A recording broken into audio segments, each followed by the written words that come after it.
Já tem uns 100 inscritos já. Talvez 200, assim. Então é isso. Bom dia, pessoal. Novamente, só para o pessoal do YouTube. Então, vamos lá. Eu tava...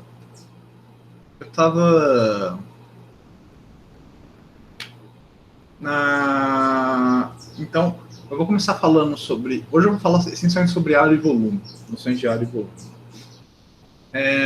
Se vocês têm um retângulo, a área do retângulo vocês sabem que é base vezes altura, né? E se o retângulo, tipo, você trocar o retângulo por um paralelogramo, então você pode pegar o paralelogramo, cortar. O paralelogramo é a figura de não sei que cor é essa, magenta. O paralelogramo é a figura em magenta. Se eu cortar aqui e transladar esse triângulo para cá, eu obtenho um quadrado, eu obtenho um retângulo, certo? Um retângulo com a mesma base e mesma altura. Certo? Então, se eu tenho um paralelogramo, a área continua sendo base vezes altura. Certo? Não muda nada. Né? Eu tinha até feito um programinha no GeoGebra que, em várias fases seja óbvio, deixa eu só...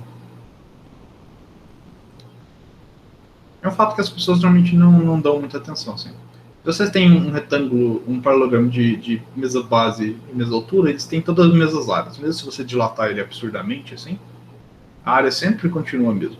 Não tem muita... A área aqui, no caso aqui, é esse rapaz aqui. A área é 20. 4 vezes 5, né? Então, não importa muito o que você faça, a área não é alterada. Desde que você desloque sobre um eixo desse tipo. Né? E também dá para escrever a área, e aqui que é a parte que me interessa mais, em termos do ângulo. Né? Se você tem um paralelogramo cujos lados são A e B, então a altura do paralelogramo é B vezes seno θ, né? Porque você tem esse triângulo aqui. B, alguma coisa que é a base, e a altura. Se esse ângulo aqui é θ, então esse rapaz aqui é B seno θ. Certo? É sempre fácil saber se é seno ou cosseno, assim, quando você esquecer. Se o θ fosse zero, ou seja, se o B caísse sobre o A, essa altura seria zero, e você sabe que seno de zero é zero. Então, certamente não é cosseno. Então deve ser seno. Certo? Sempre que vocês tiverem confusão sobre projeção seno e cosseno, assim, faz os casos críticos que você sempre descobre. Assim. Só lembrar que seno de zero é zero e cosseno de zero é 1. Né? Então você tem esse paralelogramo, a base dele é A, e a altura dele é B seno θ. Então a área dele é AB seno θ. Certo? E a ideia é traduzir isso para vetores. Né? Então você considera dois vetores, e você considera o ângulo θ, que vai de U até V percorrido no sentido horário, anti-horário. Certo? Então você tem o U e você tem o V, você percorre com o ângulo θ no sentido de U para V. Certo? No caso aqui, esse θ aqui é menor que π, maior que zero. Certo? Mas tem um outro caso onde o V está no outro lado, né? Quando o V está em outro lado, quando o V tem... Bem, essa figura aqui. Nessa figura aqui, o ângulo indo de U até V, ele dá esse ângulozão por fora, e esse θ aqui, ele está entre 2π e π. Certo? Ele é maior que 180 graus e menor que 360. Certo?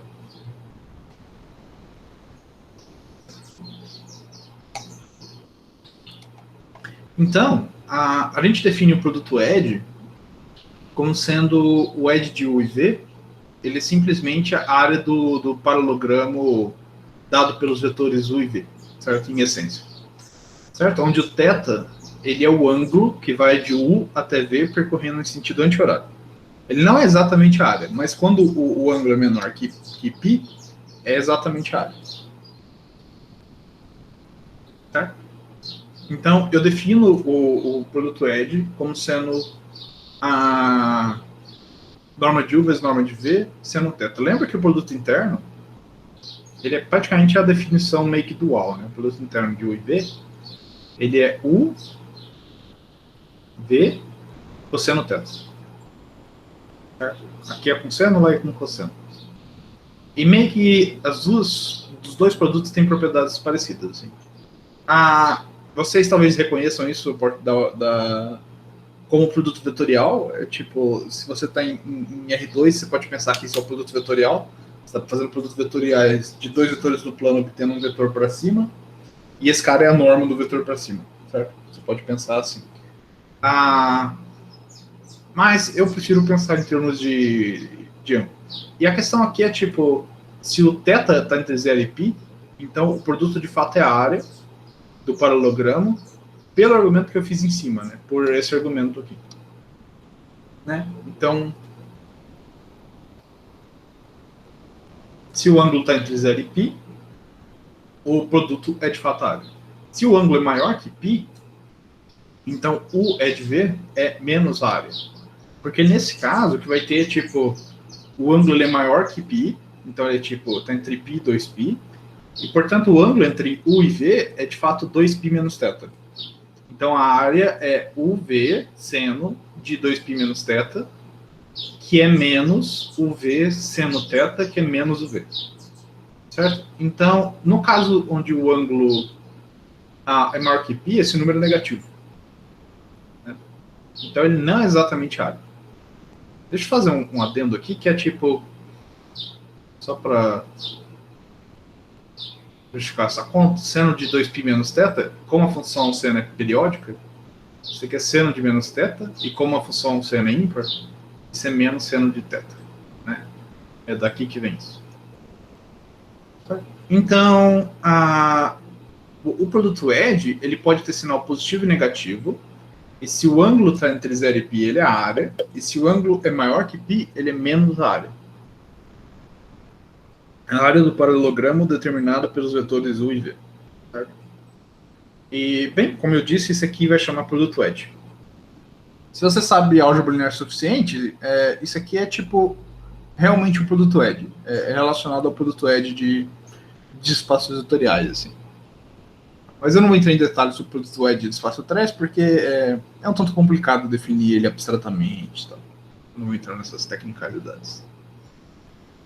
Então, a gente tem que U é de V é menos V é de U. Ele é anticomutativo.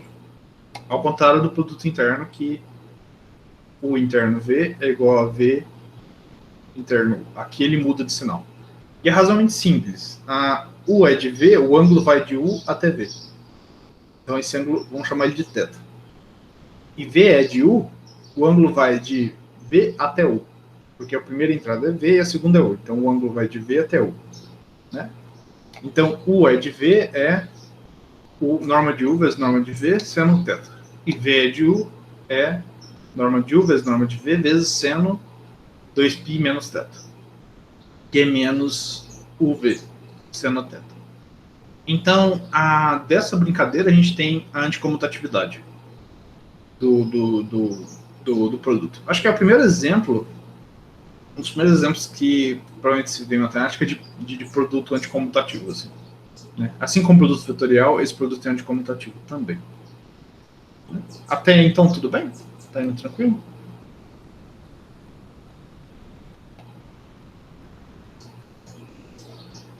Ok. Ok. E as propriedades é tipo o que você espera. Ela é linear em cada coordenada. Você tem U é de alfa V é igual a alfa U é de V igual a alfa U é de V. Né? E eu quero que vocês desenhem esse caso aqui. Se o alfa é positivo, né? Imagina que isso é U e V. Aí você tem um alfa, por exemplo. Aí você tem um alfa U. Né?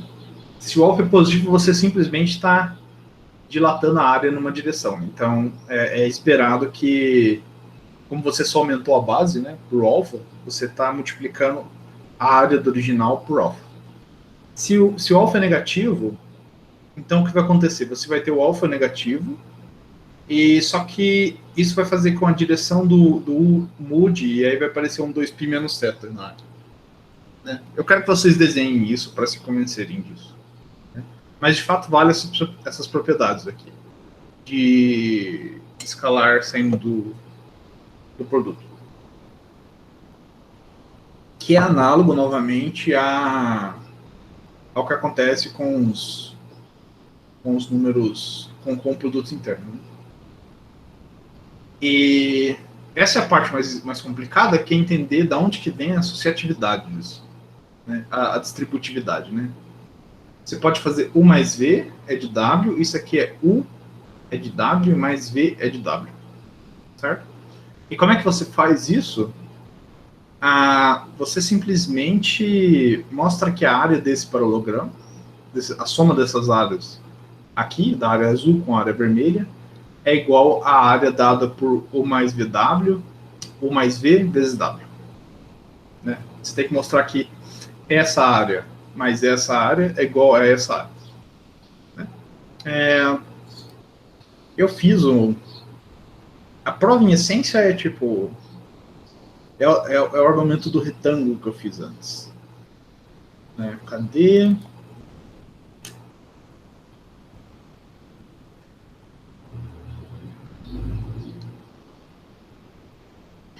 Tipo, imagina que aqui então você tem a área azul, a área vermelha, e o que a gente quer mostrar é que a área azul mais a área vermelha é a área verde.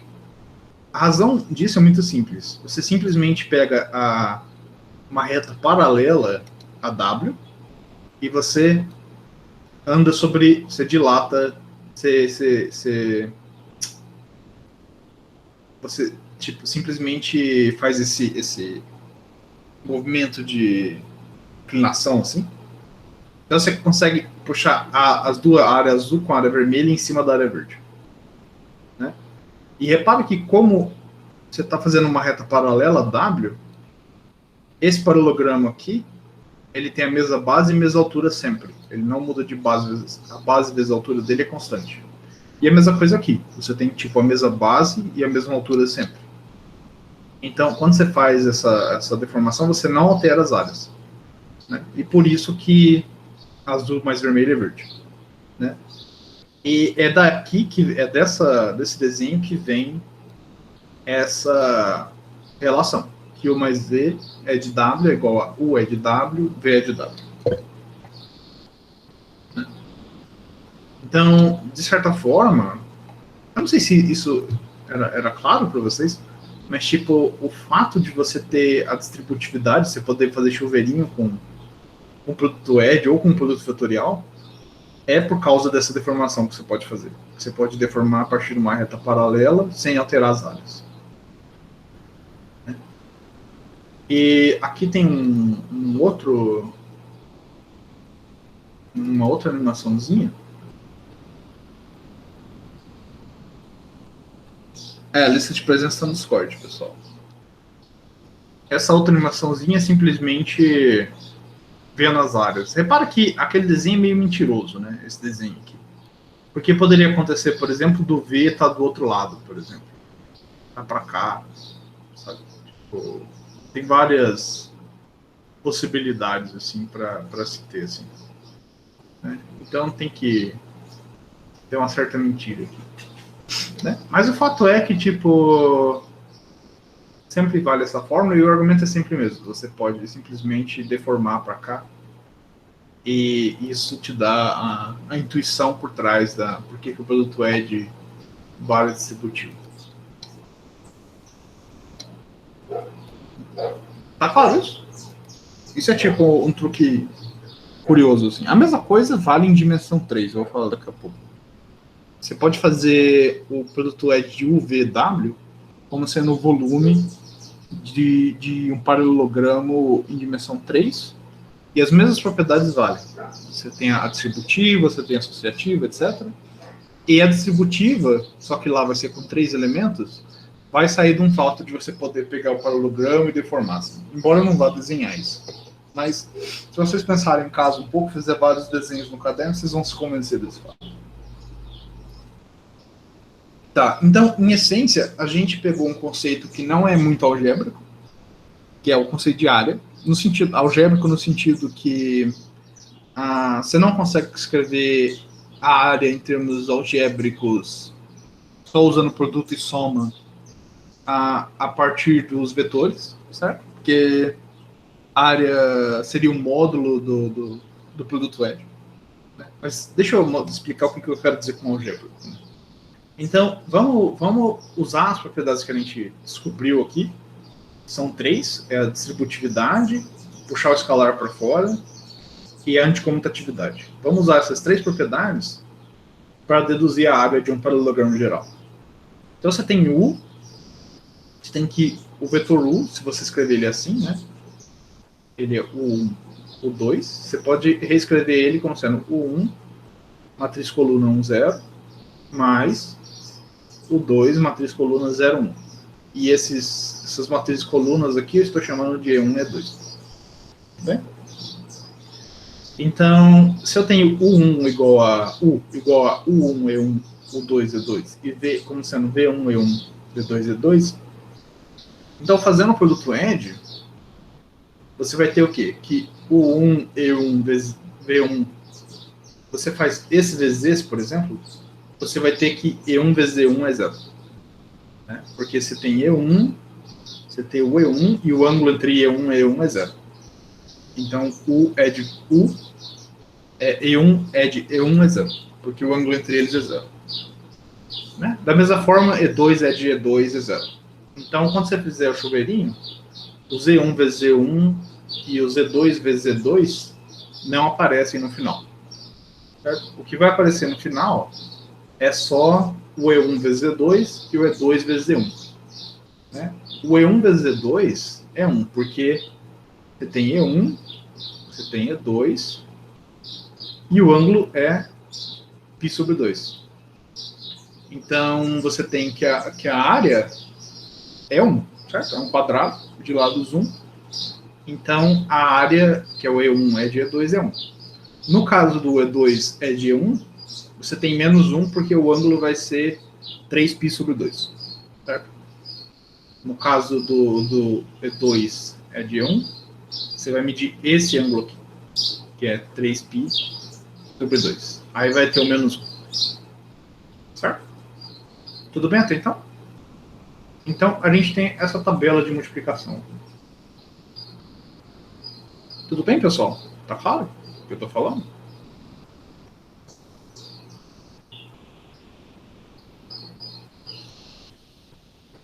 Ok. Então, a gente tem essa tabela de multiplicação e você fazendo os chuveirinhos, você obtém isso. Você obtém isso. Que é o 1 vezes V1, desculpa, 1 vezes V2 e o 2 vezes V1, só que como você tem E2 vezes E1, você tem o menos 1 na frente, aí aparece o menos 1. E se você olhar essa fórmula, claramente assim, é um determinante, né? É o determinante da matriz U1, U2, V1, V2. Né? Essa fórmula aqui é o determinante dessa matriz. E é isso que são determinantes. Determinantes nada mais são que áreas disfarçadas.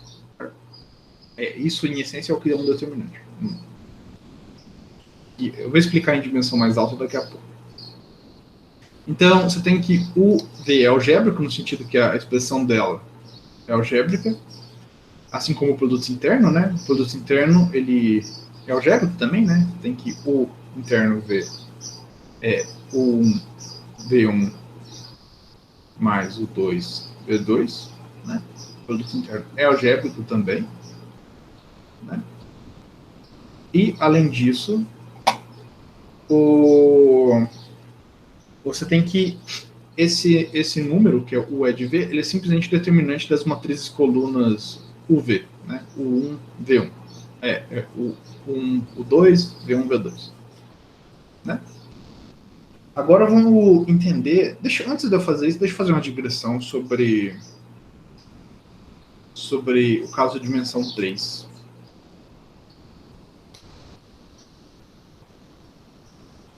No caso de dimensão 3, então você está lá em R3.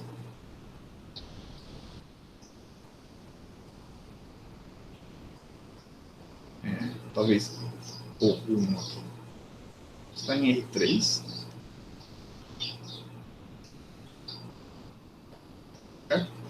E da mesma forma, só que um pouco...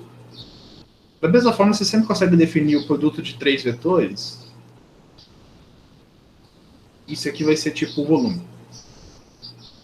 Mas você adiciona, você vai ter as condições também, que é tipo de distributividade.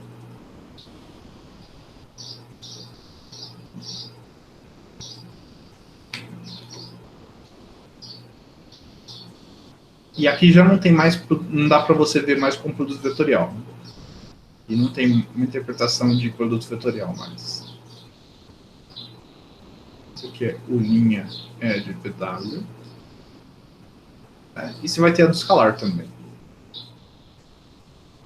Alfa U é de V, é de W, é igual a alfa U é de V, é de W, e ainda vale anticomutatividade. Anticomutatividade aqui, com 3 vetores agora, ela é assim, se você trocar 2 termos qualquer, muda de sinal. Isso aqui é igual a menos VW. Não, VU, W. Ou seja, se eu trocar os 2 primeiros, muda de sinal. Se eu trocar o primeiro com o último, por exemplo, muda de sinal.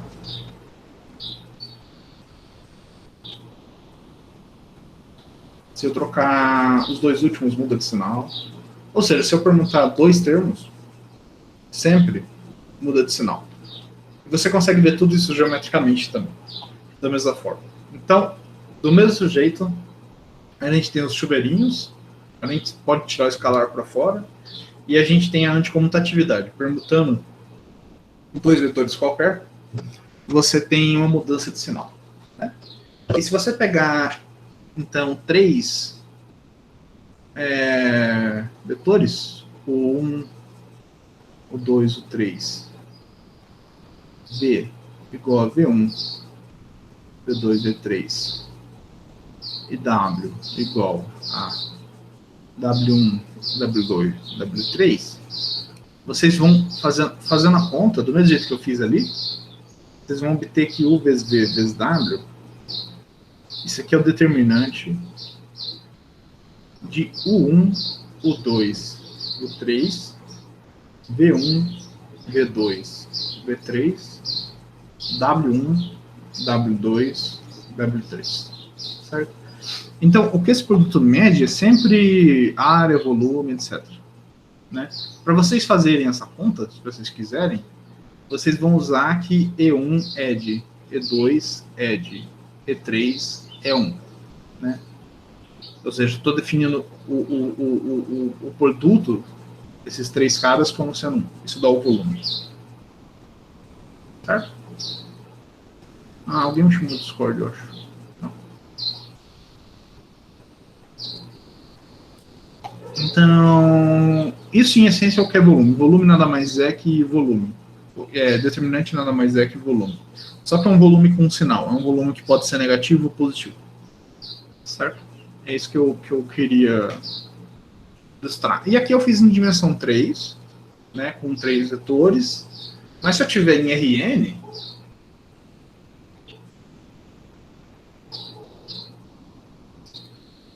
se eu tiver em Rn, a mesma coisa vale. Se eu tiver tipo vetores. Eu vou pôr o índice em cima, só para diferenciar dos índices embaixo. Se eu tenho vetores o 1, o 2, esses são vetores, tá? Não são coordenadas. O n, então, usando as mesmas propriedades, eu tenho que isso aqui é o determinante da matriz 1, 2, N, aí vai ter o N1, N2, o Nn. E isso aqui também vai ser o volume do poliedro, do paralelogramo n-dimensional dado por esses caras. Isso vale em todas as dimensões, certo? Por isso que não é bom pensar em produto vetorial, porque produto vetorial é uma coisa restrita a R3. Produto vetorial não existe em R4, por exemplo. Não existe produto vetorial em R4. Já o produto ED ele é uma coisa que existe em todas as dimensões. E você sempre pode pensar nele como o determinante. Assim. Tipo, em essência, se você tem N vetores, o produto ED desses N vetores, em Rn, é o determinante dado pelas matrizes colunas e tal. E o que esse cara mede é o volume. Inclusive, normalmente se faz...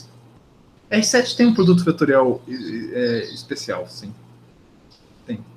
Mas eu não vou entrar no caso de R7. Até porque eu não lembro a definição do produto vetorial de R7. Né? Tipo, dá para você definir o conceito de produto vetorial, mas é que tipo assim, tá, deixa eu entrar na digressão então. Se as pessoas que não entenderem o que eu falar, por favor, me perdoem. Quando você tem um espaço vetorial, você pode pôr um produto interno. E quando você tem um produto interno, existe um negócio chamado estrela de Rod. A estrela de Rod, ela pega K-formas, ou seja, K-esma potência exterior de um espaço vetorial e transforma na N-K-esma potência exterior de V. Certo? Tem essa dualidade de potências exteriores. E o que o produto vetorial ele é uma dualidade desse tipo. É daí que vem o produto vetorial em R3. E é um acidente de dimensão. Só que, se você está em Rn, você tem um produto vetorial, então você pode fazer o produto vetorial de n-1 vetores e obter um vetor. Certo? Só que aí não vai ser um produto de 2 vetores, vai ser um produto de n-1 vetores. Por exemplo, a R4 tem um produto vetorial, só que o produto vetorial deles é formado por 3 vetores. Então não come 2 vetores, come 3 vetores e te gosta com um terceiro vetor. Né? Então, todos os espaços vetoriais têm produto vetorial. O especial do R3 é que ele tem um produto vetorial que é dado por 2 vetores. 2 vetores geram um terceiro. Né? Esse é o meu ponto. Mas isso é sofisticado, eu não quero entrar em tecnicalidades sobre espaços vetoriais e tal. Né? Então, mas tipo, produto vetorial no sentido de pegar 2 vetores e cuspir um terceiro é uma coisa estrita de R3, assim, um acidente de dimensão, de certa forma. Mas, tipo, o meu ponto aqui não é esse. O meu ponto aqui é que, tipo assim, em todas as dimensões você pode fazer o mesmo heurística, seguir a mesma heurística e definir o determinante como sendo um volume. Certo? Tudo bem?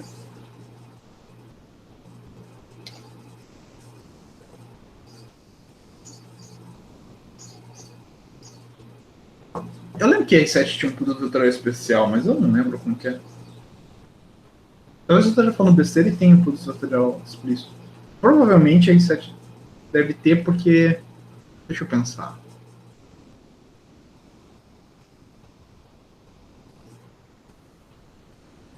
Acho que a produto vetorial de R7 deve ser o produto de álgebra de Lie da esfera de dimensão 7, eu acho.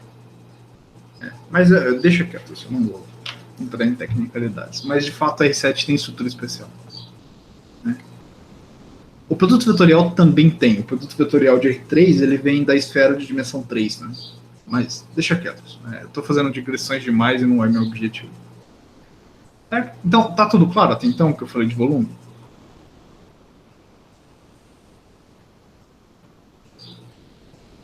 Ok. Maravilha. Então, até então a gente falou de vetores, agora a gente vai falar de matrizes, né? Eu tenho uma matriz de R2, em R2, então, em essência, o que ela faz é, tipo, ela pega E1 e E2, e ela vai mandar o E1 em AE1, que é a matriz coluna A11, A21, e vai levar nesse cara que é a matriz coluna, que é A21, A22, certo? E o determinante de A, ele é a área desse paralelogramo. Simplesmente.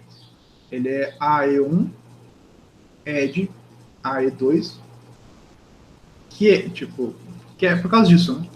Você faz o produto ED de U e V, é o determinante da primeira matriz coluna é U, segunda matriz coluna é V.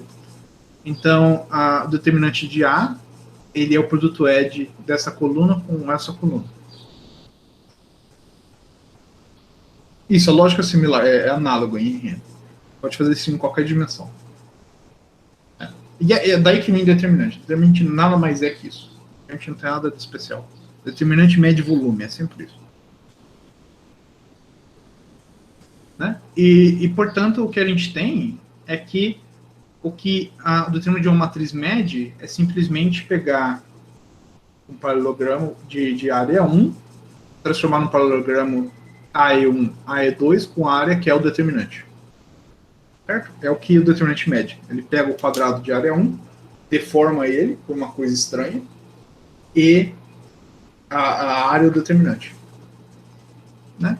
E mesma coisa, aqui eu fiz com um quadrado de lado 1 por 1, mas se você pegar um quadrado de lado alfa por beta, então você tem que A alfa E1, A beta E2, tem área alfa beta determinante de A.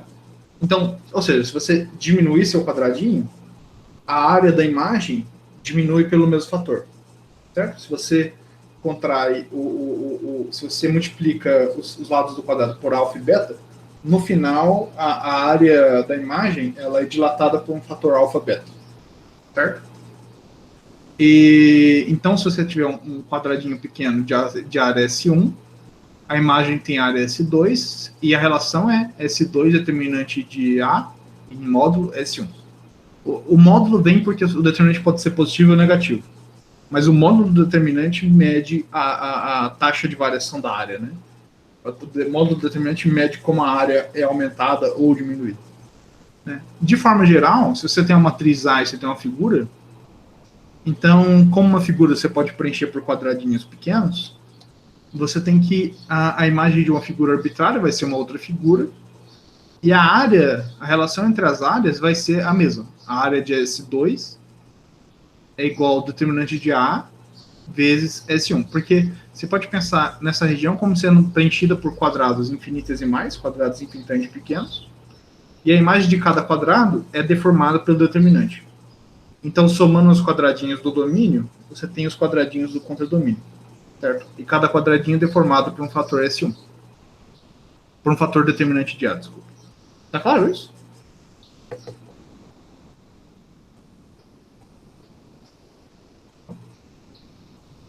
Tá claro como que o determinante funciona em termos de deformar a figura?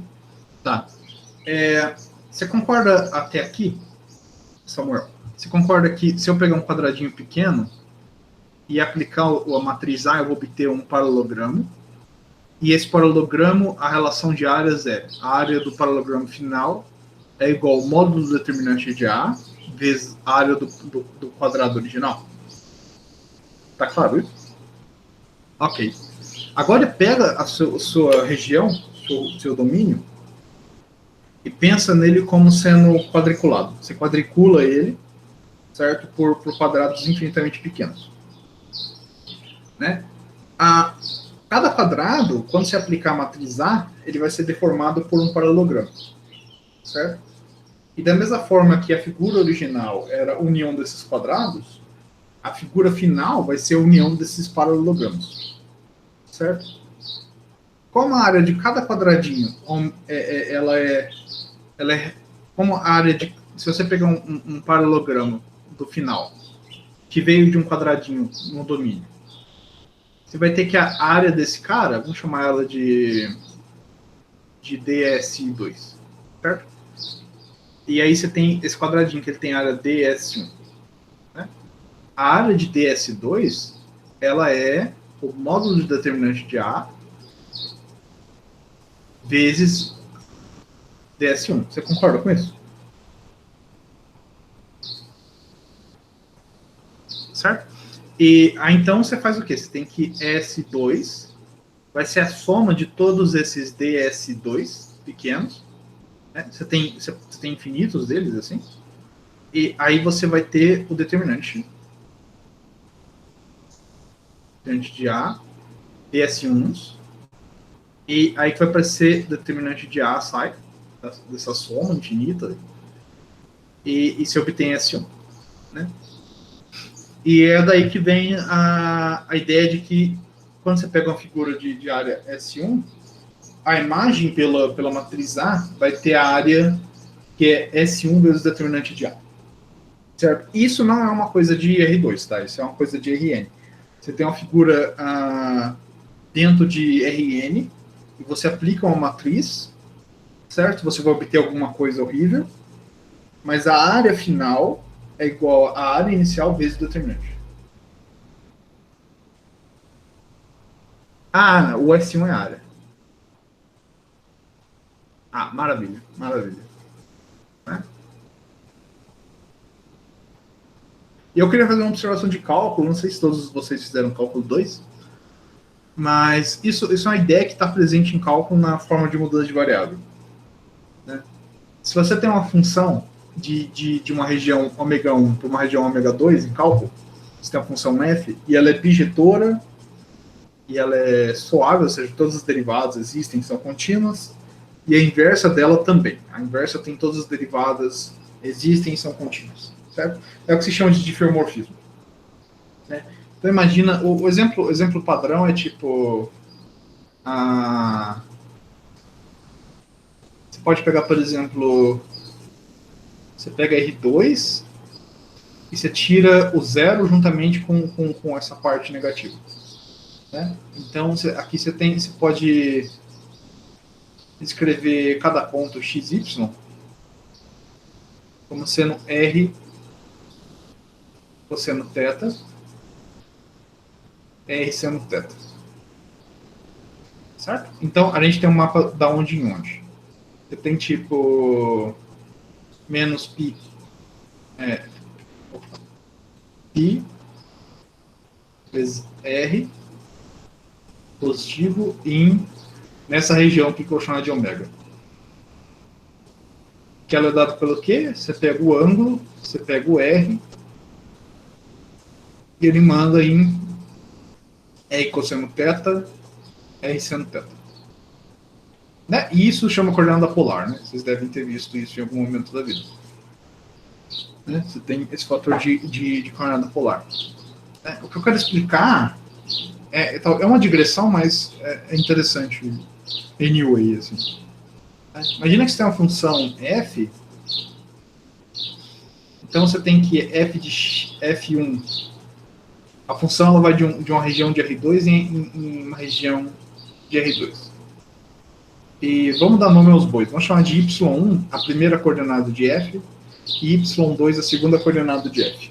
Certo? Então você consegue escrever os diferenciais assim. Você consegue escrever que o diferencial de y1 ele é isso aqui, né? E o diferencial de y2 é essa coisa aqui. Certo? Você pode pensar assim, se você fizer uma perturbação infinitamente pequena você tem um ponto x e você vai para um ponto x mais dx, você vai ter você vai obter que na imagem tem uma perturbação dy. E ela é dada por essas fórmulas. Né? Se vocês não estão acostumados com essas ideias, simplesmente deixa quieto, não é uma coisa que eu vou usar. Mas é uma curiosidade que eu queria falar. Assim. E o que acontece? Se você tem um quadrado de lado dx1, dx2, a imagem desse segmento é esse cara aqui, que é del1, del f1, del2, del1, f2, dx1.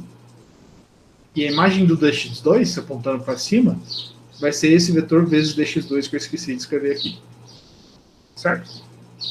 E o que vai acontecer é que a área do dy1 vezes dy2, ela vai ser o determinante dessa matriz das derivadas, vezes dx1, dx2. Certo? E isso aqui é o teorema de mudança de variáveis, de cálculo. É só uma digressão, pessoal. Se tiver teorema de mudança de variáveis.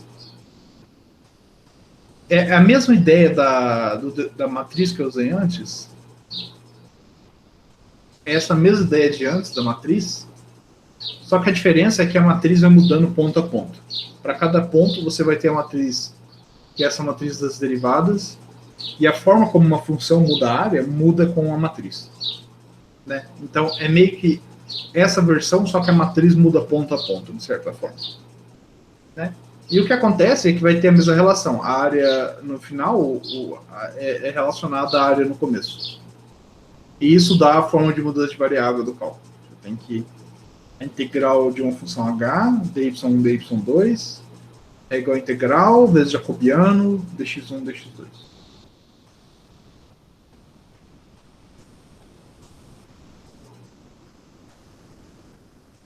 né? Então, isso que é uma medida, isso que é o teorema de mudança de variável.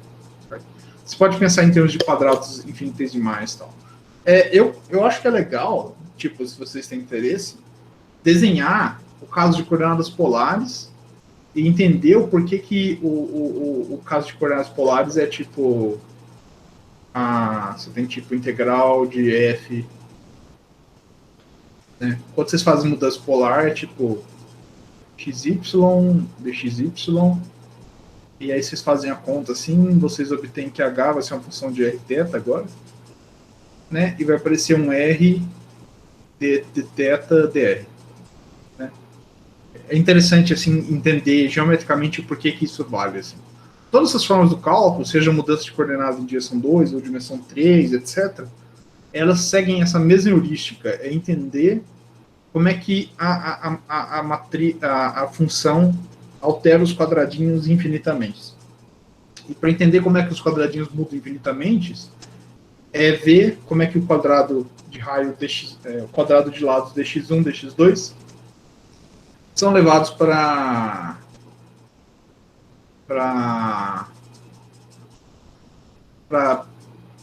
paralelogramos com lados mais complicados. Né? Tá muito confuso essa parte do cálculo? Se você já fez cálculo, né? Se você não fez cálculo, aí não tem o que falar. Assim. Mas, tipo, se você fez cálculo, tá claro de onde vem essa ideia da mudança de variável? É sempre pensar que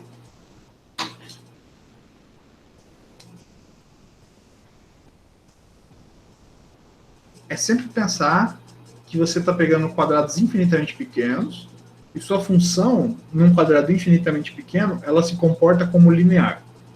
Né? Aí ela pega esse quadrado infinitamente pequeno, leva num paralelogramo infinitamente pequeno, e a relação da área é dada pela matriz jacobiana. A matriz jacobiana é o que aproxima a função. Essa é a intuição do teorema. A prova desse teorema é complicada, tipo, não é um teorema simples de provar. Normalmente você prova isso em teoria da medida, ou coisa assim. Você precisa de um ferramental razoável para provar. Acho que é o teorema mais difícil do curso de teoria da medida. Assim. É o teorema mais técnico. Assim. Bem, mas o fato em si é intuitivo. Tipo assim, eu quero que vocês guardem essa intuição. Vocês têm essa função que é a mudança de variável, e para cada quadradinho pequeno, a função ela comporta como linear, e ela deforma o quadradinho num retângulo infinitamente pequeno, e a relação dessa deformação é dada pelo módulo do jacobiano. Isso que eu quero dar, que eu quero passar a intuição. Né?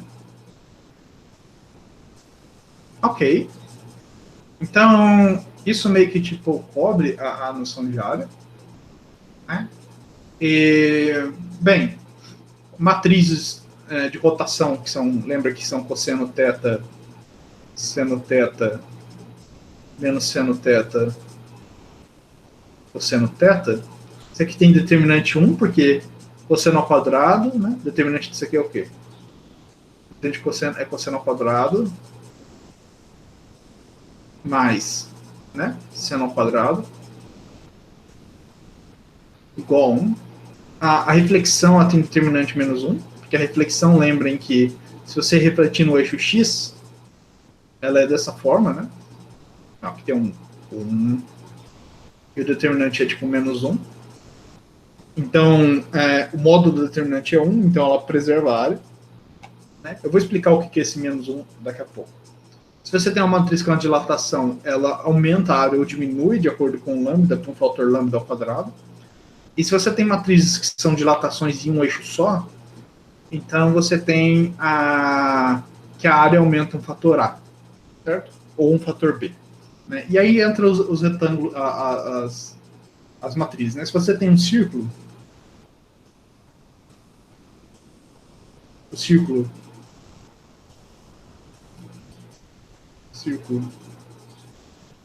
de raio 1, né? Então a gente tem um círculo de raio 1. O círculo de raio 1, a definição por a área dele é π.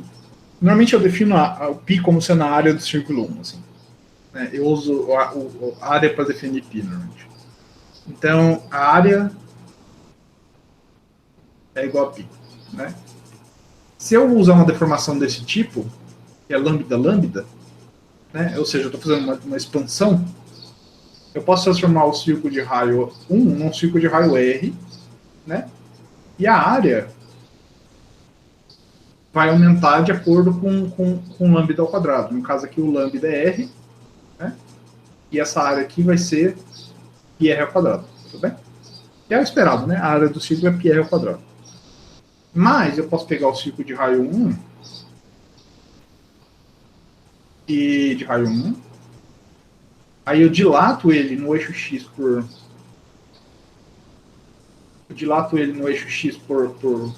A, e aí eu obtenho uma elipse. Essa elipse tem esse eixo igual a A e esse eixo igual a 1. Né? E depois eu posso dilatar ela na outra direção. E aí eu vou obter a elipse mesmo. Que é a elipse x quadrado sobre A ao quadrado mais y quadrado sobre b quadrado igual a 1. Né? Se esse cara aqui tinha área π, esse cara tem área AP, e esse cara aqui tem área ABπ. Né? Então, para calcular a área da elipse, é só você deformar. Né? Eu lembro que tinha um livrinho soviético muito bom, eu não consigo achar ele, é um livro da Mir, muito antigo, de ensino médio. E ele fazia miséria com essa ideia de deformação. Assim, ele provava tudo por esses argumentos de dilatar numa direção, dilata na outra, tal assim. Só que eu não lembro o nome, assim. Se vocês procurarem livros da Mir, Mir é uma editora de Moscou antiga, assim. É bem possível que vocês encontrem esse livro, assim. E ele fazia um monte de exemplos desse tipo, assim. Então, viram, a área do elipsoide, da elipse é tipo... Não é o Demidovich, não, com certeza. Tá nesse site. Mir Titles, isso aí mesmo. É algum livro que é tipo umas coletâneas de ensino médio, eram uns de capa verde, tinha uns livros muito interessantes, tinha um sobre funções hiperbólicas, é um livro fantástico, assim. E eu lembro que eu lia eles, assim. E lá eu lembro que eu aprendi esse argumento, essas ideias, assim, tipo, se você pega essas figuras, você pode ir dilatando, e como uma elipse nada mais é que um círculo dilatado, você tem a relação das áreas de jeito fácil. Da mesma forma, se você tem em tridimensional agora, né? Se você tem esfera de raio 1, a esfera de raio 1 tem área, tem volume e raio é π... Quanto que é o volume da esfera, pessoal? É 4 sobre 3π? Acho que é isso, né? É o volume da esfera? Eu tô com quase certeza que é isso. Tem um 3 embaixo, né? Isso. Se eu dilatar em todas as direções com fator R, eu vou obter esfera de raio R, e o volume vai ser agora 4π sobre 3 R ao cubo, porque agora é uma matriz 3 por 3, e eu estou deformando por essa matriz aqui. Certo? E o determinante dela é R ao cubo. Só que da mesma forma que eu fiz antes, eu posso pegar de raio 1, aí eu deformo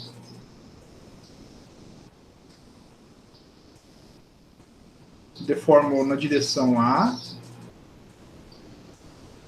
obtendo o elipsoide com esse lado A, esse igual a 1 e esse igual a 1. Aí eu posso deformar agora na segunda coordenada. Aí eu obtenho um elipsoide que tem esse como A, esse como B e esse como 1. Né? E aí depois eu deformo a terceira coordenada. Vai ser 1, C. E aí eu vou ter o elipsoide e tem B, C, A, que é o elipsoide opa, não. Quadrado sobre A ao quadrado mais Y. Eu não sei dizer um Y. Y quadrado sobre B quadrado mais E ao quadrado sobre C ao quadrado. Bom, e a área, o volume desse cara é o quê? O volume ele aumenta A, depois ele aumenta B, depois ele aumenta C. Então no final você tem A, B, C. 4π sobre 3. Esse é o volume do elipsoide. Ou seja, para calcular o volume de elipsoides e as coisas, vocês não precisam usar integrais. Essas figuras simétricas você nunca precisa calcular com integrais. Assim, né? É sempre bom. E é bem útil saber esses argumentos de dilatação. Por exemplo, vocês querem parametrizar elipses, vocês querem parametrizar uma elipse. Vocês não precisam ter uma elipse de P, por exemplo, por elipse em coordenada polar, por exemplo. Você não precisa ter a elipse com semi-eixos B e A. Você pode supor que um dos semi-eixos é 1 e o outro é não nulo. O outro é diferente de 1. Porque você pode obter uma a partir de deformação da outra, por dilatação. Então, a fins de fazer coisas em coordenada polar e tal, você sempre pode usar esses truques de dilatação e tal para achar um objeto que é fácil fazer a conta e depois você desfaz a dilatação. Assim, é bastante comum. Mas o que eu quero fazer uma pergunta agora essa é uma pergunta tricky. Né? Se eu tenho, o que acontece com um comprimento? Um exemplo? Não vou calcular elipse em coordenada polar. Muito trabalho. Mas, tipo assim, esse truque normalmente você usa para quando você está em mecânica clássica, você prova, por exemplo, que a órbita dos planetas são cônicas, né? E você usar coordenadas x e y é uma bosta. Você não consegue fazer essa conta com coordenadas x e y. Então você pega o foco, que seria o Sol, por exemplo, e você coloca em coordenadas polar com relação ao Sol. E é muito mais fácil para fazer as contas você supor que um dos eixos são 1. Então você pode fazer esses argumentos de dilatação, porque você mata constantes assim. Né? Então tem vários exemplos onde esse argumento de dilatar para matar constantes é bem útil. Né? Quanto menos constantes você carregar, mais fácil fica a conta. Né? Mas eu não vou fazer essa conta. Qualquer livro de mecânica clássica tem isso feito. Só botar em coordenada polar e fazer a conta.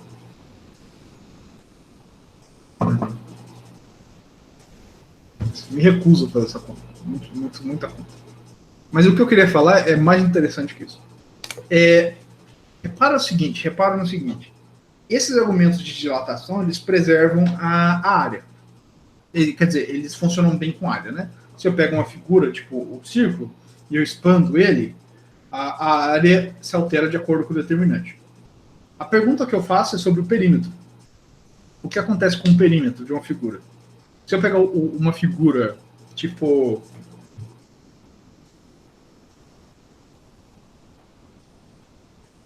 Se eu pegar uma figura tipo isso, e eu aplicar a matriz lambda, então o que vai acontecer é que, tipo, cada segmentinho desse aqui, ele vai ser aumentado por um fator lambda.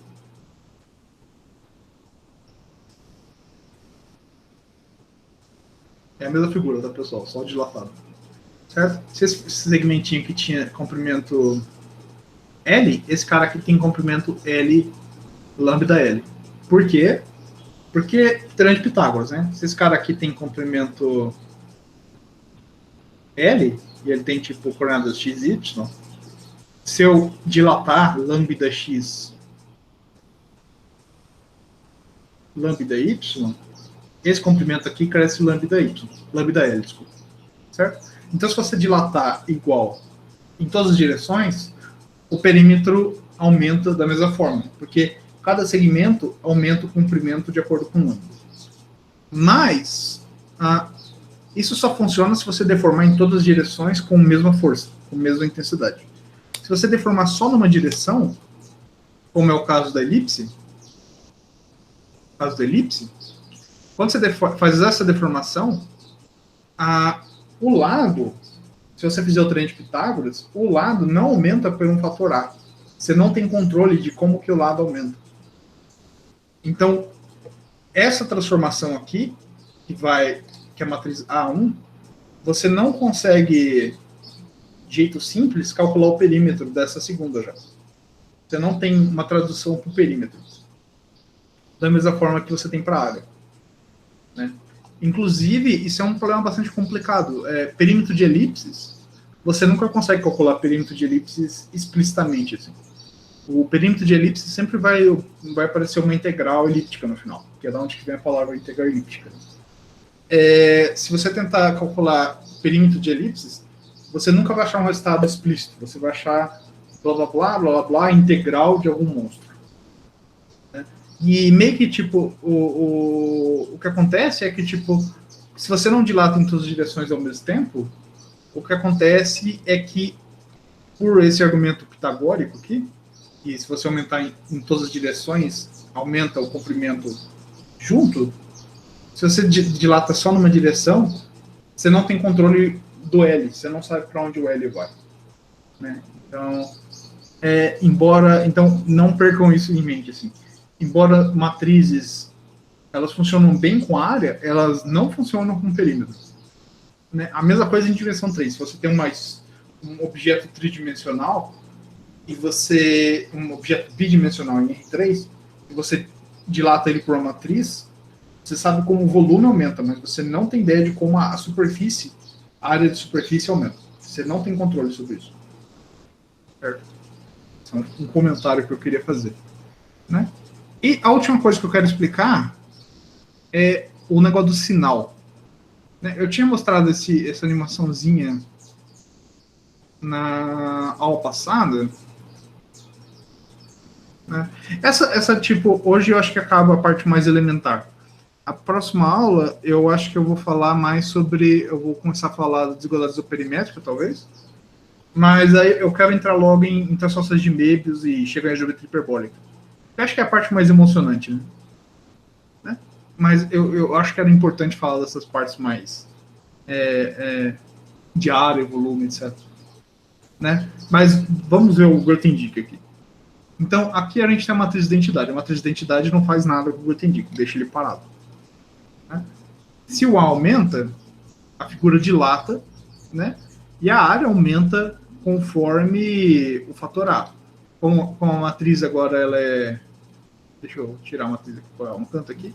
Como a matriz é 3001, o determinante é 3.3 e a área da figura aumenta 3.3. E a mesma coisa assim, se eu dilatar ela assim, o determinante não muda, etc. O meu ponto é que, tipo assim, o que acontece quando o determinante fica negativo?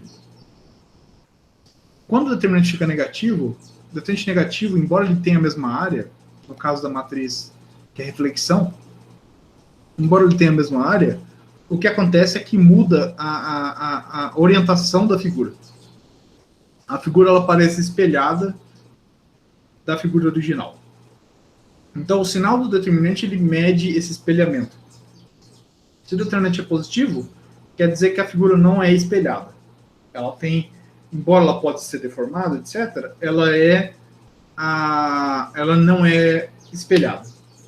Mas se o determinante é negativo, quer dizer que teve espelhamento em dimensão 2. Né? E meio que o que essa animação fazia. Assim. Né?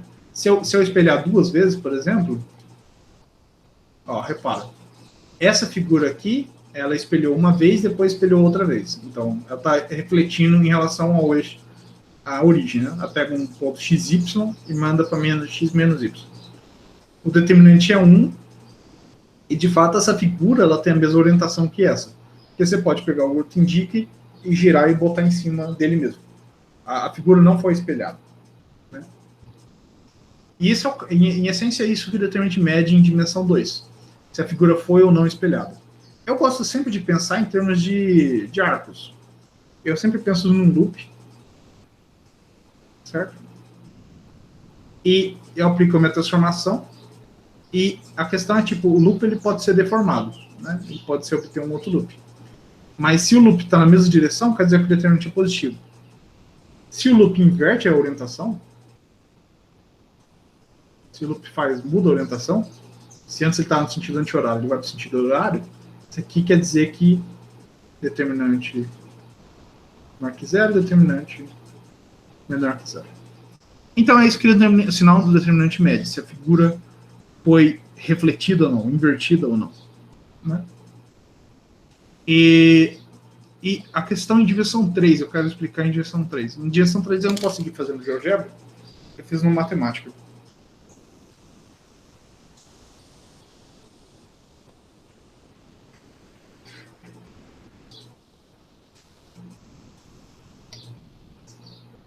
Nossa, que demora. Tá, deixa eu compilar. Ok. Pensa que você tem uma espiral em R3, certo? E aí eu vou refletir ela. Deixa eu ver. Não. Essa aqui, aqui é a igual. Aqui é a minha espiral, certo? Ela faz esse loop no sentido anti-horário, supino, e ela tem uma flechinha apontando. Né? E a matriz aqui, já que está escrito em matemática, né? A matriz aqui ela é assim, ela é A, 1, 1, certo? E ali eu tô com A igual a 1 por enquanto. Aqui é A igual a 1. Conforme eu vou diminuindo meu A, minha espiral vai ficando murcha, assim, ela vai diminuindo. Até eu chegar em A igual a 0. Quando eu chegar em A igual a 0, eu estou projetando a figura sobre o plano YZ. Né? E quando o meu A ele é menos 1, a figura é invertida. Repara agora que a figura está subindo, só que agora ela gira no sentido horário. Certo? Então, o que acontece em dimensão 3 com o determinante é a mesma coisa. O determinante em dimensão 3, se o determinante é positivo, quer dizer que a figura ela não foi refletida, como se fosse um espelho mesmo. E se o determinante é negativo, quer dizer que a figura foi invertida. Né? Repara que para a figura original ela é uma espiral no sentido horário, e se você refletir ela, você tem uma espiral no sentido anti-horário. Né? Então, o determinante em dimensão 3 mede isso. Ele mede a mudança de orientação. E eu gosto de fazer um desenho também em 3. Normalmente eu desenho, que é típico do eletromagnetismo, esse desenho. Assim. Sempre vem na minha cabeça. Assim.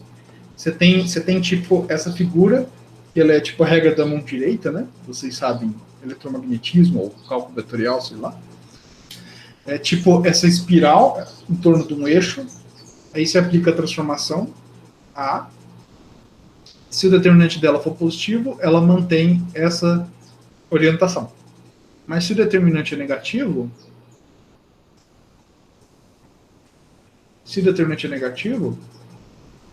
o que ela pode fazer é isso aqui.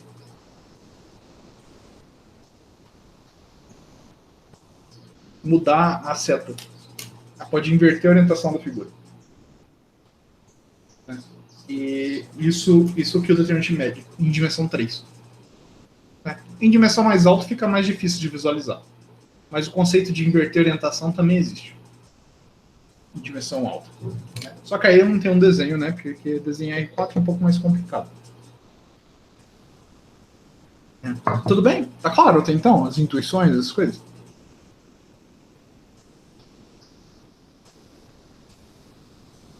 Maravilha. Maravilha.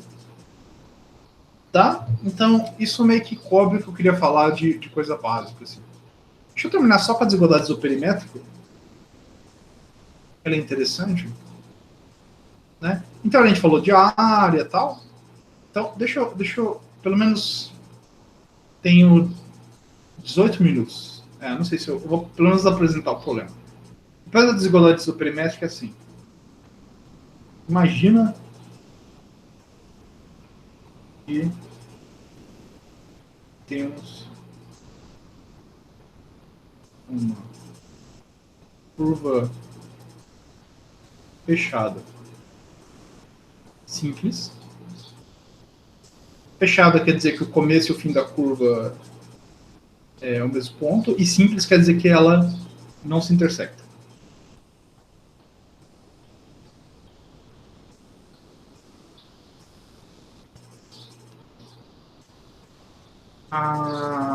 Então você tem uma curva tipo isso. Isso é uma curva simples. E a pergunta que se faz é tipo assim, fixa perímetro igual a 1, certo? Você sempre pode pegar uma figura e transformar ela numa figura de perímetro igual a 1, usando uma dilatação, como eu falei antes. Você pega a dilatação e dilata ela, você aumenta ou diminui ela, usando dilatação nas duas direções, né? A matriz lambda 0, 0 lambda. Você dilata as direções até ela ter perímetro 1. E a pergunta que se faz é tipo, qual a figura de maior área? Certo? Qual que é a figura de maior área que vocês acham que você vai obter? Só que eu não vou pegar perímetro 1. Eu vou pegar perímetro mais conveniente. Vou pegar perímetro 2π. Por motivos pessoais. Certo? Qual vocês acham que é a área com a maior a região com perímetro 2π com maior área possível? É o círculo, é o círculo. Por que você acha que é o círculo? Qual a intuição?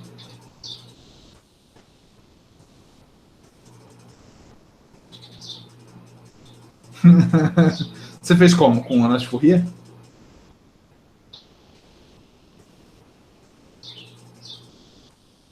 Funcional de energia. Tipo, tem uma prova muito elementar disso. Por alguma razão o pessoal gosta de fazer provas complicadas, né?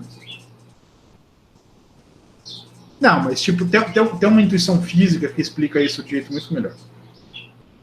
Imagina que você tem essa região, né? Vamos pensar que essa região unidimensional e você enche ela de gás, certo? Você põe gás nela. Então você tem pressão igual a 1 dentro e pressão igual a 0 fora. Essa região ela vai tentar maximizar a área, só que ela tem essa fronteira que não deixa o gás de dentro escapar, né?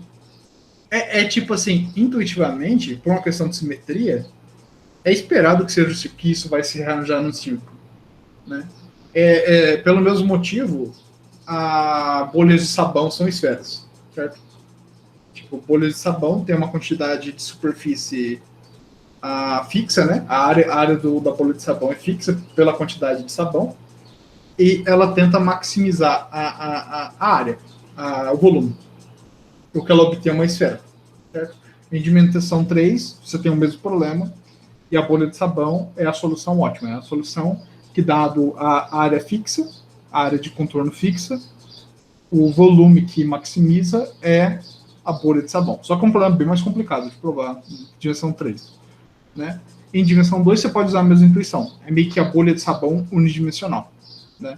Então meio que a natureza diz, né, a natureza intuitivamente, nos diz que a solução deve ser um círculo. Né? Mas justificar isso não é tão óbvio. E é isso que eu vou fazer agora. Né? Eu vou explicar o porquê que é um círculo. Mas a intuição diz que é um círculo de fato, e de fato é um círculo. Então, por que é um círculo? A primeira coisa... Vocês sabem o que é uma figura convexa? Alguém não sabe o que é uma figura convexa?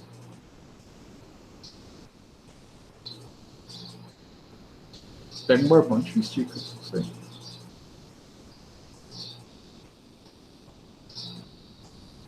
A noção de convexidade é clara para vocês o que é? Tá, eu vou explicar o que é convexo, então. Isso aqui é uma figura não convexa. Não convexo quer dizer, dado 2 pontos, existe um segmento que sai, um segmento ligando os dois pontos, que sai da figura. A figura é convexa quando isso não acontece. Dado dois pontos, o segmento ligando esses pontos continua dentro da figura. Isso é convexo, convexo, não convexo. Não convexo. Certo?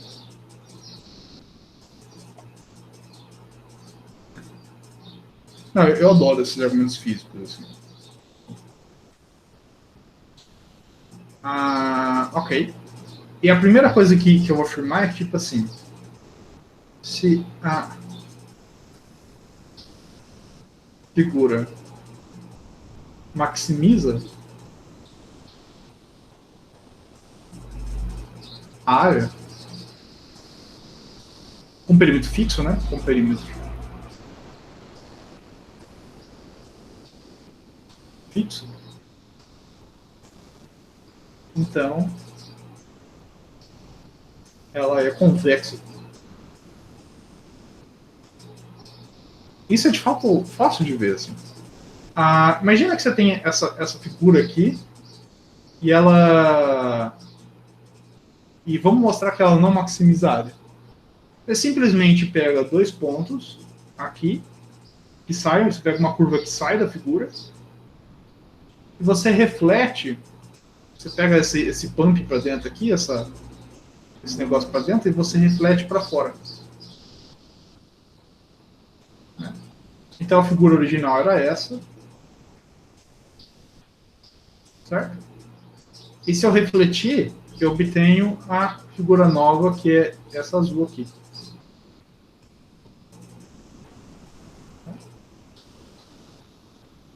Você obtém essa... Deixa eu copiar. O que eu fiz? Certo.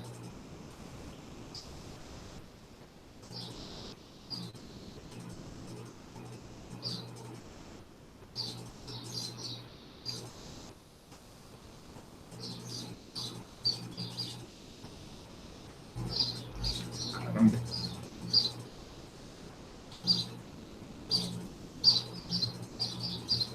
Né? E se eu fizer essa reflexão, eu obtenho essa figura. Repara que essa segunda figura tem área maior, né? A área dessa aqui é certamente menor que essa, e elas têm o mesmo perímetro, porque esse comprimento aqui é igual a esse comprimento aqui, porque eu obtive esse segmento aqui por reflexão, né? Então, você sabe que se uma figura maximiza a área, certamente ela não pode ser convexa. Certamente ela tem que ser convexa, porque se ela não for convexa, eu posso fazer esse argumento de reflexão e ela se torna... se obter uma de área maior. Tudo bem? Então, a primeira coisa que a gente sabe é tipo que a solução é convexa. Né? Agora falta mostrar aqui um círculo. Né? O truque para mostrar que é um círculo é assim. Você pega a sua curva, então ela tem perímetro, certo? Eu vou pegar dois pontos que separam o perímetro em dois. Então, esse lado de baixo tem um perímetro que é igual ao perímetro de cima. Certo? O lado de cima tem metade do perímetro. E o que eu vou fazer é só estudar a parte de cima. Então, vou pegar a parte de cima.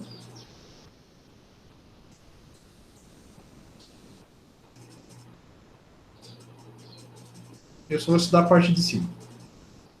Aí a pergunta que eu quero responder é que, tipo assim, se essa figura é maximizante, se essa figura é máxima, então o que vai acontecer é que, tipo, essa região aqui tem que ser um semicírculo e esse cara aqui é o diâmetro. Certo? Tudo bem? Porque eu cortei a figura no meio, se a solução final tem que ser um círculo, esse segmento ligando os dois pontos magentas tem que ser um diâmetro, e a figura de cima tem que ser um semicírculo. Tudo bem? E como é que você justifica com um semicírculo? Né? Então, vamos desenhar essa figura de novo.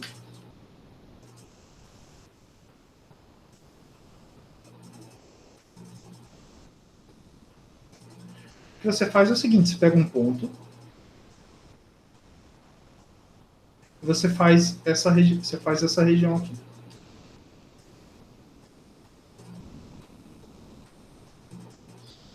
E você vê esse ângulo. Então você tem lado A, lado B.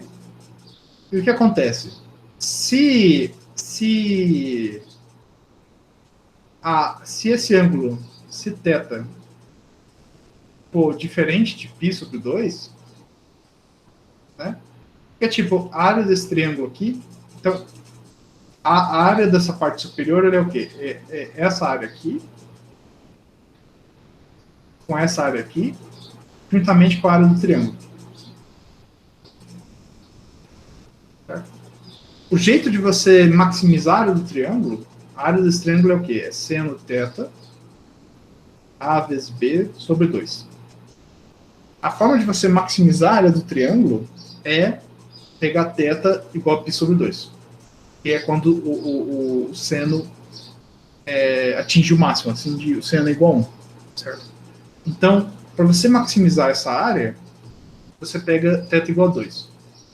Porque, tipo, se o θ for diferente de 2, o que você pode fazer é o seguinte. Você pode fixar essas dois lamps aqui, esses dois...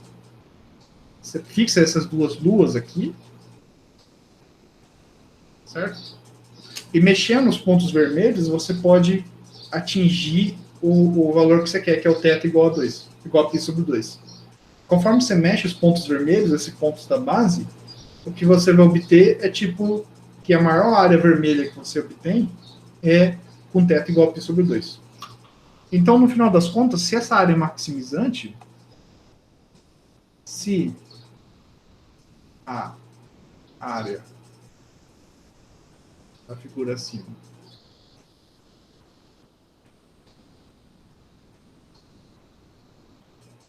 é máxima,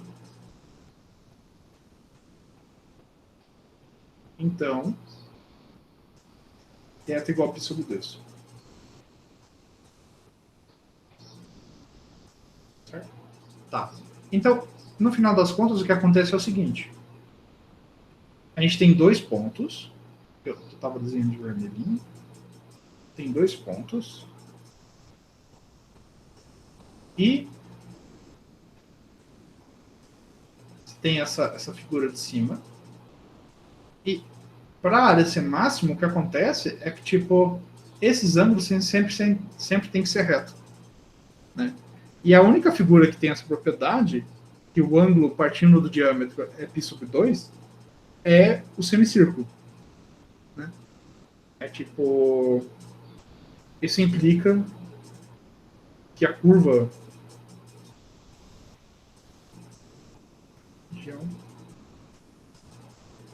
é um semicírculo.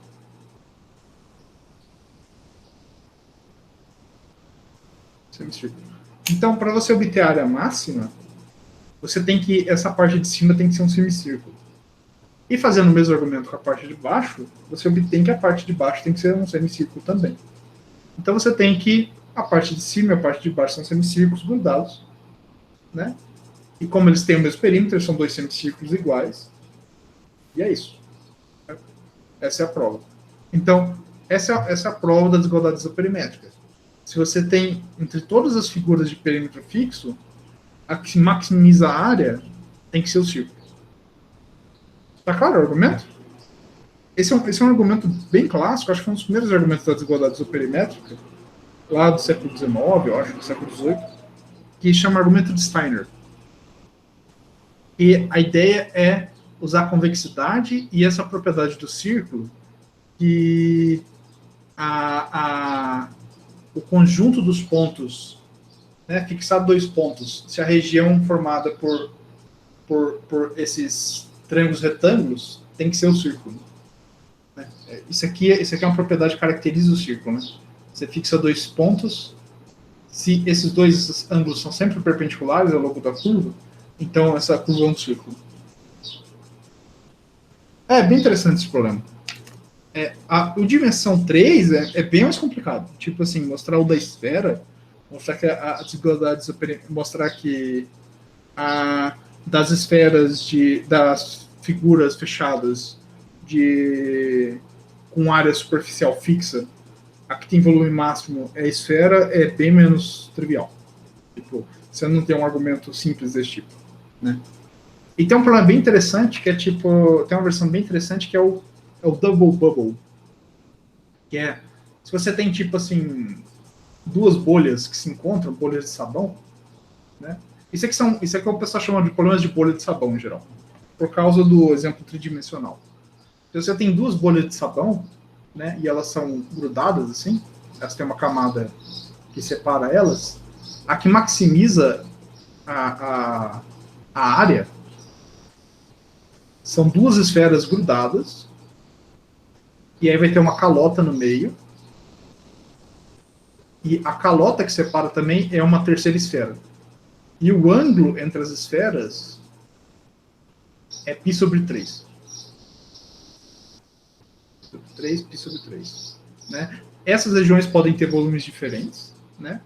Esse é o double bubble, o pessoal fala. É quando duas bolhas de sabão grudam. Eu fiz isso outro dia, eu peguei, tipo, eu fiz um anel assim, fiquei fazendo bolhas de sabão, e eu consegui fazer um double bubble, que é quando duas bolhas de sabão colidem, assim. E aí o que acontece é que, tipo assim, de todas as possíveis possibilidades para double bubble, a que maximiza a área é duas esferas grudadas, elas podem ser de volume diferente, e a camada que separa elas vai ser uma calota de uma esfera também, e o ângulo entre essas calotas é sempre π sobre 3. Isso é um resultado do matemático americano chamado Frank Morgan. É recente isso. Isso é tipo... Não é tão recente, né? Isso aqui é de 2000 e pouco. 2000 mais epsilon. Eu não lembro, acho que é 2004, 2003, uma coisa assim. Né? E é tipo um problema super difícil. O de 3 bolhas de sabão é aberto. Ninguém sabe a resposta para 3 bolhas de sabão. Né? Hugo, Oi. eu acho que não é não. Eu acho que ele publicou ano passado um artigo. Não, o Double Bubble é antigo já. Não, o Triple Bubble. O Triple Bubble foi resolvido? Eu vi um artigo dele ano passado sobre isso. Eu não sei se fechou o problema. Deixa eu olhar aqui no Wiki.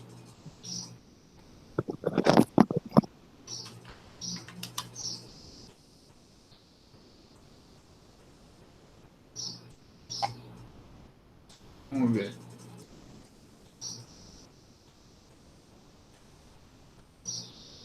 Deixa eu procurar pelo Double Bubble.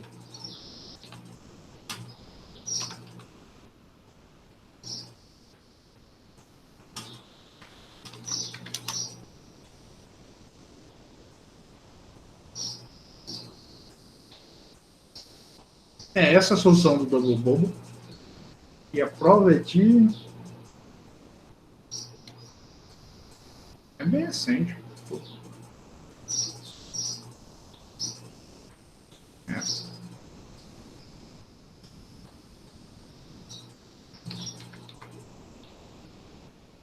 Aqui, Double Bubble Conjecture. Essa conjectura ficou aberta, assim, tipo, por muitos anos, assim. Mesmo de uma bolha de sabão... a bolha de sabão que eu fiz era tipo isso aqui, assim. Só que a minha outra bolha era maior. Né? É um bom passatempo ficar fazendo bolha de sabão. Esse estado de 2000... Deixa eu ver se tem o Triple Bubble. Marcelo, se você achar a referência, você passa depois no Discord. Tô procurando aqui.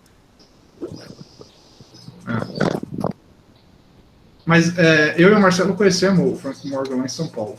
Ele veio no USP, ele apresentou sobre bolha de sabão, assim.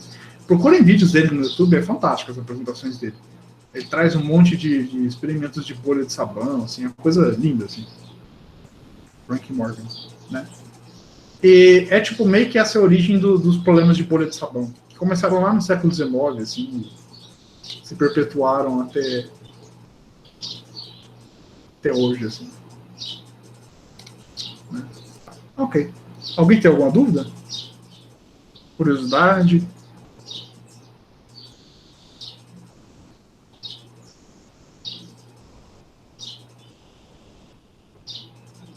Né? Esses planos de bolha de sabão são bem interessantes. E eles são bem úteis, né? Em geral, tipo, bastante importante você entender como que superfícies se comportam, principalmente superfícies tipo de sabão ou materiais viscosos em gerais. E mesoteoria, assim, eu lembro, por exemplo, que eu achei um livro de química que estudava a distribuição de eletrosfera de cristais, assim, e usava noções de superfície mínima também, que eram relacionadas a bolhas de sabão e tal, assim, né? Tipo, essas coisas aparecem em vários contextos, assim, é bem interessante. E meio que essas desigualdades do perímetro. E é isso que eu ia falar hoje, assim. A próxima aula, eu vou começar a falar de números complexos. Eu vou fazer números complexos bem rápido, porque eu acredito que a maioria de vocês estejam familiarizados. E aí, o meu foco, assim, vai ser as funções de Möbius. Que eu quero começar a falar de geometria hiperbólica e tal. Que é tipo, os primeiros exemplos de geometria de Klein que não são simples, né? Porque a geometria euclidiana a gente está acostumado, assim. Né? Então, meio que esse é o meu objetivo para as próximas aulas, assim. O problema do invariante de Den, que é o de cortar polígonos, cortar tetraedros, etc., e rearranjar em novos polígonos e poliedros de mesmo volume, isso eu vou tratar no final. Eu acredito que vai dar tempo. Está indo mais rápido do que eu esperava. Eles são bem mais avançados do que eu esperava. Assim, a turma tem bastante gente avançada. Assim. Alguém me fez alguma pergunta sobre o produto vetorial? Não era uma produção, é um comentário sobre o produto vetorial. Vou parar de gravar, porque já acabou a aula. Stop presenting. Alguém tinha falado do produto vetorial de R7? Alexandre falou do produto vetorial de R7. Eu acho que ele está na sala ainda, Alexandre? A aula acabou, pessoal. Então, eu acho que eu não estou muito familiarizado com o produto vetorial de R7. Talvez eu esteja falando besteira, assim. Mas o que eu acho que o produto vetorial de R7 é que você pode pensar em S7 como sendo a esfera de dimensão 7 dentro dos octônios, e ele se comporta meio que como um grupo de Lie. E esse produto, ele deve vir da estrutura tipo da álgebra de Lie de S7. E a álgebra de Lie de S7 é um espaço de dimensão 7. E eu acho que daí que vem esse espaço vetorial especial de R7. Mas eu nunca pensei nisso. Eu tinha ouvido falar que existia esse produto vetorial em R7, mas eu nunca estudei ele assim.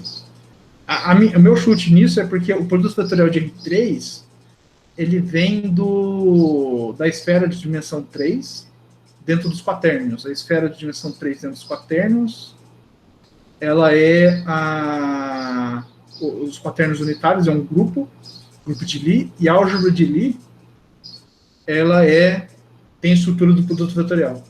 Né? Então, eu acredito que a estrutura vetorial de produto vetorial de R7 venha dos octônios unitários, mas eu não tenho certeza. Assim. Né? Mas eu já ouvi isso em conversa solta. Né? Então, álgebra de divisão real. É porque só existem 4 álgebras de divisão real. Que é os números reais, complexos, quaternions e octônios. É isso. Dimensão 1 até 8. E a esfera de dimensão 7 é formada pelos octônios de norma 1. E ela é tipo um grupo de Lie. Ela não é exatamente um grupo de Lie, mas é tipo um grupo de Lie. E, portanto, é associado a uma álgebra. Eu acho que esse produto vetorial de dimensão 7 é o produto da álgebra de Lie. Dimensão 7. Mas aí eu não sei dizer com certeza. Mas o meu chute com certeza seria esse. Mas é isso que eu queria comentar. Que eu também não tinha certeza. Mas de fato eu já ouvi essa história que a R7 tem um produto especial. Mas é isso, pessoal. Obrigado aí pela atenção. Nos vemos na próxima. Qualquer coisa tu no Discord, pode me chamar lá. Né? E é isso. Façam bolhas de sabão e divirtam-se. É, dimensão finita, dimensão finita.